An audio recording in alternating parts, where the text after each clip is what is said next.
Hi everyone, welcome back to my channel. இன்னைக்கு நம்ம என்ன பார்க்க போறோம்னா pharmacokineticsல 4th episode factors affecting drug absorption பத்தி பார்க்கலாம். ஸோ ட்ரக் அப்சார்ப்ஷன்னா என்ன? நம்ம லாஸ்ட் வீடியோவில் சொன்ன மாதிரி தான். அப்சார்ப்ஷன்னா ரெண்டு வார்த்தை தான் ஞாபகம் வச்சுக்கணும். Site of administration to blood stream. நம்ம எங்கேருந்து ட்ரக் எடுக்கிறோம், அது பிளட் ஸ்ட்ரீம் போய் எப்படி ரீச் ஆகுது, இந்த மூமெண்ட் தான் வந்து அப்சார்ப்ஷன். இன்றைக்கி என்னென்ன ஃபேக்டர்ஸ் பார்க்க போகிறோன்றது ஒரு ஓவர்வியூ மாதிரி பார்க்கலாம். First drug solubility and dissolution rate, second drug formulation, third particle size, fourth surface area of absorption site, fifth blood flow to absorbing site, sixth one gastrointestinal motility, seventh one presence of food, eighth drug interaction, ninth disease of GI tract, 10th drug pH and ionization. First factor drug solubility and dissolution rate. சாலிபிலிட்டினா என்ன? ஒரு solid substance வந்து ஒரு சால்வெண்ட்டில் சாலிபிளைஸ் ஆகுறது, அதாவது ஒரு மாத்திரை வந்து தண்ணியில் கரையுதில்ல, இதுதான் வந்து சாலிபிலிட்டி. ஸோ இப்போ நம்ம வந்து ஒரு சாலிட் டோசேஜ் ஃபார்ம் எடுத்தோம்னா அது நம்ம பாடியில் போய் எப்படி அப்சர்வ் ஆகுதுன்றத ப்ராசஸை நம்ம இப்போ பார்க்கலாம். ஃபஸ்ட்டு ஒரு சாலிட் டோசேஜ் ஃபார்ம் டேப்லெட் எதுவும் எடுக்கிறோம், அது வந்து டிஸ்இன்டிகிரேஷன் பண்ணுறதுனால நம்மளுக்கு ட்ரக் பார்ட்டிக்கலாக கிடைக்குது. நெக்ஸ்ட் அந்த ட்ரக் பார்ட்டிகல்ஸை வந்து ஒரு சால்வெண்ட்டில் போட்டு டிசால்வ் பண்ணுறோம், அதுதான் வந்து ட்ரக் இன் சொல்யூஷன். ட்ரக்கை வந்து சொல்யூஷனில் மிக்ஸ் பண்ணி ஒரு சொல்யூஷன் மேக் பண்ணுறோம். நெக்ஸ்ட் இந்த ட்ரக்கை டிசால்வ் பண்ண அந்த சொல்யூஷனை வந்து நம்ம இன்டேக் எடுத்துக்கும் போது அது நம்ம பாடி உள்ளே போய் ரீச் ஆகுது, ட்ரக் பாடிக்கு போகுது. அந்த ப்ராசஸ் வந்து பெர்மியேஷன். ஸோ நம்ம பாடி உள்ளே போயிட்டு என்ன பண்ணோம், நம்ம பிளட் வெசல்ஸில் அப்சர்வ் ஆகி நம்மளுக்கு நம்ம அந்த ட்ரக் வந்து ஆக்ஷன் கொடுக்கும். ஸோ இந்த ப்ராசஸ் மூலிமா தான் நம்ம ஒரு சாலிட் டோசேஜ் ஃபார்ம் எடுத்தோம்னா அது நம்ம பாடி உள்ளே போயிட்டு எப்படி நம்மளுக்கு அப்சர்வ் ஆகி எஃபெக்ட் கொடுக்குதுன்றத ஒரு ஓவர்வியூவாக நம்ம பார்க்குறோம். சரி, ஓகே, அப்சார்ப்ஷன் ப்ராசஸ் பார்த்தாச்சு. இதுக்கும் ஃபேக்டர்ஸ் அஃபெக்டிங் ட்ரக் அப்சார்ப்ஷனுக்கும் என்னங்க சம்மந்தம் அப்படின்னு கேட்டேன்னா நான் இப்போ சொல்கிறேன். இந்த அப்சார்ப்ஷன் ப்ராசஸில் நம்ம பார்த்தோன்னா இதில் ரெண்டு ரேட் லிமிட்டிங் ஸ்டெப்ஸ் இருக்குது. ஃபஸ்ட்டு வந்து rate of dissolution, second rate of drug permeation through the membrane. இந்த ரெண்டு ஃபேக்டர்ஸும் வந்து ஒரு important factor for drug absorption. Drug absorb ஆகிறதுக்கு இந்த ரெண்டு ஃபேக்டரும் ரொம்ப இம்பார்ட்டண்ட்டாக இருக்குது. ஸோ ட்ரக் சாலிபிலிட்டின்னு எடுத்துக்கிட்டோம்னா solubility is directly proportional to absorption. So drug எந்த அளவுக்கு ஃபாஸ்ட்டாக சாலிபிள் ஆகுதோ அதுக்கேற்ற மாதிரி அப்சார்ப்ஷனும் ஃபாஸ்ட்டாக இருக்கும். ட்ரக் பெர்மியேஷன் த்ரூ மெம்பரைன், இது என்ன சொல்கிறாங்கன்னா லிப்பிட் சாலிபிள் ட்ரக்ஸ்லாம் வந்து ஈஸியாக செல் மெம்பரைனை கிராஸ் பண்ணிடும். ஏன்னா மெம்பரைனும் made up of lipid, so lipid soluble, அது ஈஸியாக டிஃப்யூஸ் ஆகி போயிடும். இதே வாட்டர் சாலிபிள் ட்ரக்ஸ்னால் அதுக்கு வந்து நம்மளுக்கு கேரியர் தேவை, கேரியர் இருந்தால் தான் டிரான்ஸ்போர்ட் ஆகும். ஒருவேளை இந்த டாபிக் புரியலன்னா நீங்கள் லாஸ்ட் வீடியோ பாருங்கள், உங்களுக்கு நல்லா புரியும். Second factor drug formulation. இப்போ நம்ம ட்ரக் ஒரு ஃபார்முலேட் பண்ணுறோன்னா நம்ம நிறைய எக்ஸிபியன்ஸ் போடுவோம், ஆக்டிவ் இன்க்ரீடியன்ட் ப்ளஸ் எக்ஸிபியன் போடுவோம். ஸோ அந்த எக்ஸிபியன்னால கூட நம்மளுக்கு அப்சார்ப்ஷன் வந்து அஃபெக்ட் ஆகலாம். ஸோ இது வந்து ஒரு ஃபேக்டர்.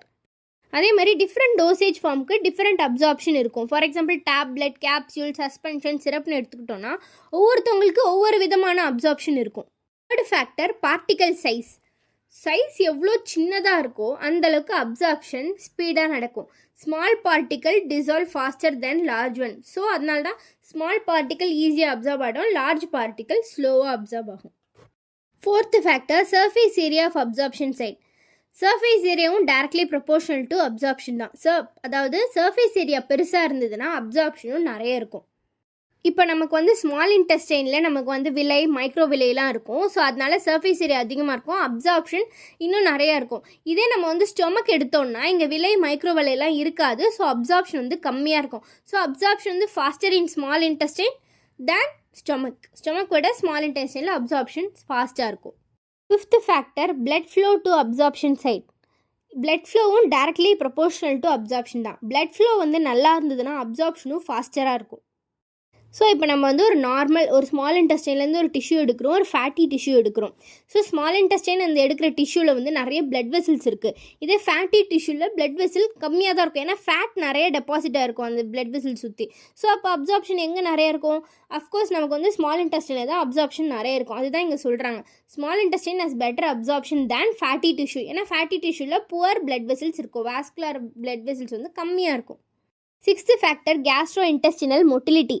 இப்போ நம்ம ஃபுட்டு ஏதாச்சும் நம்ம மவுத் வழியாக எடுத்துக்கிட்டோம்னா அது ஈசோஃபேகஸ் வழியாக நம்ம ஸ்டொமக்கில் போய் ரீச் ஆகும். அப்போ எப்படி ரீச் ஆகும்னா நம்மளுக்கு பெரிஸ்டால்சிஸ் மூமெண்ட் வழியாக ரீச் ஆகும். இதை தான் வந்து ஜி மொட்டிலிட்டி சொல்லும். ஸோ பெரிஸ்டால்சிஸ் மூமெண்ட் வந்து நல்லா இருந்ததுன்னா நம்மளுக்கு அப்சார்ப்ஷன் நல்லா இருக்கும். ஆனால் சில கேஸில் இப்போ நமக்கு டைரியா இருந்ததுன்னா அப்போ நம்மளுக்கு என்ன ஆகும், ஃபாஸ்ட் மொட்டிலிட்டி இருக்கும். ஸோ அந்த ஃபுட் பார்ட்டிகல்ஸ்லாம் ஸ்பீடாக வந்து மூவ் ஆகுறதுனால அப்சார்ப்ஷன் கம்மியாக இருக்கும். இன்கேஸ் கான்ஸ்டிபேஷன் இருந்ததுன்னா என்ன ஆகும், மொட்டிலிட்டி வந்து ஸ்லோ ஆகிடும், அப்போ அப்சார்ப்ஷன் வந்து இன்க்ரீஸ் ஆகும். பட் அது வந்து டிலே கூட பண்ணலாம். 7th factor presence of food. இப்போ நம்ம வந்து ஏதாவது ஒரு ட்ரக் எடுத்துக்கும் போது ஆல்ரெடி நம்ம ஸ்டொமக்கில் ஃபுட்டு இருந்ததுன்னா என்னென்ன ப்ராப்ளம் வரும், அப்சார்ப்ஷன் கம்மியாகும். ஏன்னா ஆல்ரெடி ஃபுட் இருக்குது, ஃபுட்டை வந்து அப்சார்ப் பண்ணணும். அடுத்து ஸ்லோ கேஸ்ட்ரிக் எம்டிங் டைம். ஏன்னா ஃபுட் ஆல்ரெடி இருக்கிறதுனால ஃபஸ்ட்டு ஃபுட்டு எம்டி ஆகிட்ட பிறகு தான் நம்ம எடுத்த ட்ரக் எம்டி ஆகும். ஸோ நம்ம ஆல்ரெடி ஸ்டொமக்கில் வந்து ஃபுட்டு இருக்கும்போது நம்ம ட்ரக் எடுத்தோன்னா அப்சார்ப்ஷனும் கம்மி பண்ணும், கேஸ்ட்ரிக் எம்டிங் டைமும் நமக்கு வந்து ஸ்லோ ஆகும். சில டேப்லெட் இல்லை சில டோசேஜ் ஃபார்ம்லாம் நம்ம எம்டி ஸ்டொமக்கில் எடுக்கும்போது நமக்கு அசிடிட்டி கொடுக்கும். ஸோ அந்த மாதிரி டேப்லெட்ஸ் எல்லாம் நம்ம வந்து ஆஃப்டர் ஃபுட்டுக்கு அப்புறம் தான் நம்ம எடுப்போம். ஸோ இப்போ லிப்போஃபிலிக் ட்ரக்ஸ்ன்னு எடுத்தோன்னா அதை நம்ம ஃபுட்டுக்கு அப்புறம் தான் நம்ம எடுக்கணும். ஸோ அப்போ என்ன ஆகும், அப்சார்ப்ஷன் வந்து என்ஹான்ஸ் ஆகும். ஃபார் எக்ஸாம்பிள் கிரிசோஃபில்வின் வந்து நல்லா ஃபேட்டி மீல்ஸ் சாப்பிட்ட பிறகு எடுத்தால் தான் அந்த கிரிசோஃபில்வினே நல்லா அப்சார்ப் ஆகும். ஸோ இந்த ஸ்டொமக்கில் வந்து ஃபுட்டு இருக்கும்போது ட்ரக்கு வந்து நிறைய அப்சார்ப் ஆகுமா கம்மியாக அப்சார்ப் ஆகுமான்றது அந்த நம்ம எடுக்கிற ட்ரக்கை பொறுத்து தான் இருக்குது. 8th factor drug interaction.